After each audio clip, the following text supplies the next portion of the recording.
इसके अलावा एक और अहम खबर आ रही है कि नए वेरिएंट ओमिक्रॉन को लेकर सरकार ने आगाह किया है। वैक्सीन की दोनों डोज जरूर लें।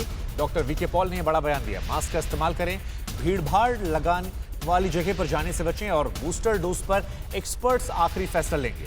भारत में मौजूद वैक्सीन पूरी तरह से प्रभावी है। ये बड़ी बात जो है ये यहां पर डॉक्टर वीके पॉल की तरफ से कही गई है कि भारत की जो वैक्सीन है वो पूरी तरह से प्रभावी है।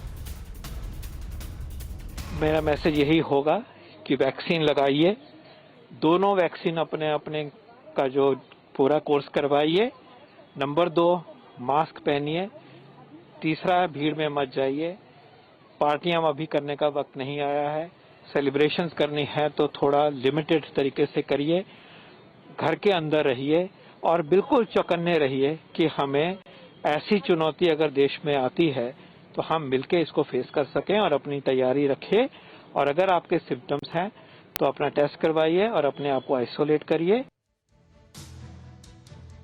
तो डॉक्टर वीके पॉल आपको बता रहे थे कि आपको क्या करना है जिससे आप ओमिक्रॉन और कोरोना से सावधान रह सकते हैं। डॉक्टर दीपक आचार्य, एक सवाल जहन में आता है कि ये बहुत अच्छी बात है, चलिए कहा जा रहा है कि वैक्सीन हमारी प्रभावी है, 133 करोड़ से ऊपर डोज लग चुकी है, लेकिन जब हम दुनिया के बाकी मुल्कों को देखते हैं, खासतौर पर इंग्लैंड को देखें तो पिछले 3 दिन 70,000 से ऊपर केस सामने आ रहे हैं। वहां पर काफी लोग वैक्सीनेटेड हैं और वही वैक्सीन है जिसका इस्तेमाल हमारे यहां भी बड़ी संख्या में किया गया। अमेरिका में केसेस बढ़ रहे हैं, तो बहुत सारी अगर मगर वाली बातें सामने आती हैं और ये ओमिक्रॉन को लेकर एक मन में संदेह पैदा करती हैं कि कुछ कंफर्म नहीं है, किस ओर जा रहा है, कुछ भी हो सकता है, ऐसे ख्याल आते हैं। बिल्कुल सही बात है, क्योंकि इसमें देखिए सिर्फ प्रिजम्पशन पे बात हो रही है कि ये वैक्सीन काम करेंगी या नहीं करेंगी, कोई कॉन्क्रीट डेटा इस समय नहीं है।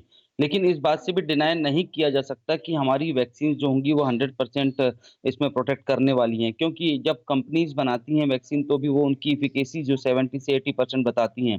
तो जो लोग वैक्सीनेट हुए हैं वो भी ऑलरेडी, उनको भी चांस है कि दोबारा हो सकता है। और दूसरा, जिस तरह से वायरस ट्रांसफॉर्म होता है, जिस तरह से म्यूटेशंस होते हैं, वो डॉज दे सकता है वैक्सीन को। इसीलिए साइंटिस्ट लोगों की एक बहुत बड़ी टीम होती है जो जीन सीक्वेंसिंग करते रहती है, ताकि हर बार उसको अपग्रेड करा जाए वैक्सीन को और बूस्टर डोज लेकर आया जाए। यूएस में हर साल एक बूस्टर शॉट लगते हैं नॉर्मल फ्लू के लिए। तो ये कंडीशन हमें कोरोना के साथ में भी हमारे साथ आ सकती है। और क्या हो सकता है, धीरे धीरे ये माइल्ड हो जाएगा और एक नॉर्मल भारत के वैज्ञानिकों के लिए, डॉक्टर के लिए और पूरे स्वास्थ्य महकमे के लिए ये एक नए तरह का चैलेंज था, बड़ा चैलेंज था। तो इससे निपटने में कई तरह के फैक्ट्स अभी भी सामने आ रहे हैं और मुझे लगता है कि उसको लेकर भी शोध और किए जाने बाकी हैं, जिसके नतीजे सामने आने बाकी है। डॉक्टर अनिल, लेकिन एक सवाल अब मैं यहां आपसे ये करना चाहूंगा कि अब तक की लड़ाई में, चाहे फर्स्ट वेव हो, सेकेंड वेव हो, हम जिस तरह से भी लड़े हैं कोरोना से, दुनिया के सामने जो भी मिसाल हमने पेश की है, अगर कोई थर्ड वेव है या आ रहा है या आने वाला है या आ सकता है, आपको क्या लगता है भारत हर मामले में कितना तैयार दिख रहा है इस बार अपने 2 अनुभवों के आधार पर?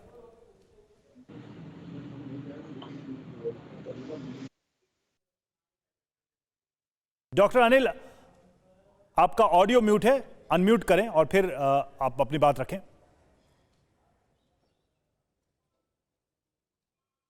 चलिए डॉक्टर आशीष, इस सवाल का जवाब आप दे रही तब तक। जब देखिए, 2 बातें बहुत इंपॉर्टेंट है। अब हमें समझ में आ गया है कि डिजीज का डायनेमिक्स कैसा होता है, किस तरीके से ये डॉज करता है, किस तरीके से हमें आगे मैनेजमेंट करना है। जो सेकेंड वेव में जब हम लोग बेड का नहीं कर पाए थे, ऑक्सीजन का नहीं कर पाए थे, वो प्रॉब्लम अब मोस्टली हर एक हॉस्पिटल्स में अब हमने वो क्लियर कर लिया है। अब सबके पास सफिशिएंट, हम लोगों के पास सारा जितने भी होने चाहिए इससे लड़ने के लिए हमारे पास है। सबसे इंपॉर्टेंट होती है किसी भी बीमारी से लड़ने के लिए इसकी अंडरस्टैंडिंग। तो अब हमें इसकी अंडरस्टैंडिंग के बारे में भी पता चल रहा है। एक इंपॉर्टेंट पॉइंट वैक्सीन के लिए ये है कि वैक्सीन लगाने से हमें कोई कॉम्प्लिकेशन नहीं होगी, हमारी मॉर्बिलिटी और मोर्टेलिटी बहुत कम हो जाएगी। क्योंकि कोई भी वैक्सीन लगती है उसके एक तो इमीडिएट होता है कि एंटीबॉडी बॉडीज के अगेंस्ट से बना के जो आगे फाइट करती है। दूसरा इंपॉर्टेंट पॉइंट होता है, जो भी वैक्सीन होती है वो टी सेल भी इम्यूनिटी बनाती है, जो कि मेमोरी सेल के फॉर्म में हर समय रहते हैं। और वो जब कभी इन्फेक्शन बढ़ता है, जब सिवियर सेप्सिस होता है, उसको वो टी सेल ही किल करता है। यानी आशीष, आप जो बातें कह रहे हैं कि हमने अपने हेल्थ इंफ्रास्ट्रक्चर को अपडेट कर दिया, ये बिल्कुल सच बात है। आज ऑक्सीजन प्लांट हमारे पास है, तमाम फैसिलिटीज हैं, लेकिन वायरस भी अपडेट हो गया। अब वायरस को आप वैसे नहीं पहचान सकते हैं कि आपको टेस्ट नहीं आ रहा है या आपको स्मेल का इशू है, आप RT-PCR करवा कर भी उसमें 100% श्योर नहीं है, जीनोम सीक्वेंसिंग हो गया। तो जितना आपने अपडेट किया, वायरस भी अपडेट कर रहा है। ऐसे में क्या चुनौतियां नहीं बढ़ रही हैं, आपको लग रहा है? नहीं, चुनौतियां बढ़ रही हैं, हमें केवल और सजग होने की जरूरत और है, जो हमें प्रिकॉशन लेने की जरूरत और है। देखिए अल्टीमेटली जिस तरीके से वायरस बॉडी में आपके वो करेगा वो तो सेम है, उसमें कोई बहुत ज्यादा बदलाव आने की लगता नहीं है। और जिस बिल्कुल, हिसाब से और कई साइंटिस्ट ने भी बोला हुआ है कि जो ये वायरस है ये माइल्डर वायरस होता है, और धीरे धीरे सर ने भी बोला है बिल्कुल, और जैसा कि डॉक्टर दीपक भी कह रहे थे कि एक समय ऐसा आएगा कि इस वायरस के साथ हमें जीना सीखना होगा। अड़ी सोमवार से शुक्रवार शाम 6 बजे सिर्फ TV9 भारतवर्ष पर।